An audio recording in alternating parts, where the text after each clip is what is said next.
We begin in Hong Kong, where the region's chief executive has been summoned to Beijing. Carrie Lam will travel to the capital Tuesday, where she will meet with Vice Premier Han Zheng. He is in charge of Hong Kong affairs. Lam's trip was announced with just 2 days' notice, and it follows another weekend of violence. Blood was spilled during a brawl and knife attack, and a local politician's ear was bitten off. Streets were clouded in tear gas, and mainland-linked establishments were targeted by rioters. CGTN's Yunfei has more on the violence and vandalism. The weekend erupted into violence and chaos. Rioters had precise targets for venting their anger, anything related to the Chinese mainland. Their latest focus of the Hong Kong branch, Xinhua, China's national news agency. Now it's about 4 a.m. Now standing before the building, the Xinhua News Agency in Hong Kong. You can see all the glass windows and walls have been smashed. Earlier on Saturday afternoon, dozens of rioters gathered here and used iron bars and bricks to break all the windows here. You can see the glass slabs on the ground. Now let's take a closer look. This is the front gate of the Xinhua News Agency's branch in Hong Kong. It was almost right now completely destroyed. Some defense line have been put up here. As the riot was happening, the rioters also threw some petrol bombs into the lobby to set up big fires. And as that was happening, there were still some employees working upstairs. It was the first time in the past 4 months that a news agency's branch in Hong Kong was under severe attack and vandalism.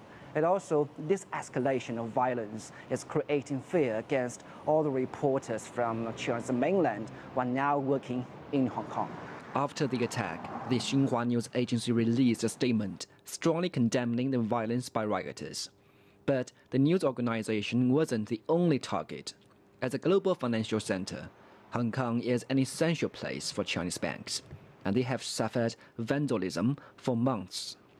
This is a normal bank in Hong Kong with fancy decorations, but next to it is something abnormal, something that you may never see in any other part of the world. This is a branch of the Bank of China in Hong Kong. You can see all the front gates and doors have been sealed. This is a measure adopted by the bank to keep themselves away from the vandalism and violence by the rioters. Right now in Hong Kong, in the escalation of violence, all the Chinese banks from the mainland have become the main targets by the rioters. Ms. Yuan is a local resident working at the China Construction Bank.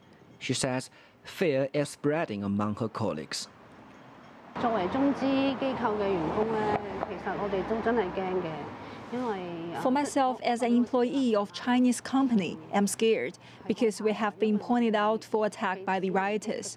We are very sad we're just doing business here. We are attacked just because we are a Chinese company.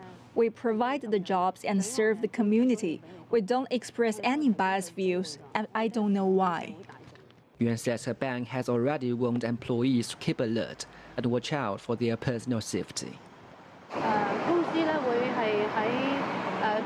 When the company knows the schedule of the riots, it will email us, saying we could leave the office early. And sometimes it requires us to give a safety report when we get home. Even international chains like Starbucks and Genki Sushi have not been spared. Protesters attacked those stores after a family member of the local franchise owner likened the protest to riots and voiced support for the authorities. As Hong Kong slides into economic recession, the continuing attacks on businesses are only deepening the effects of the havoc. Yunfei, CGTN, Hong Kong.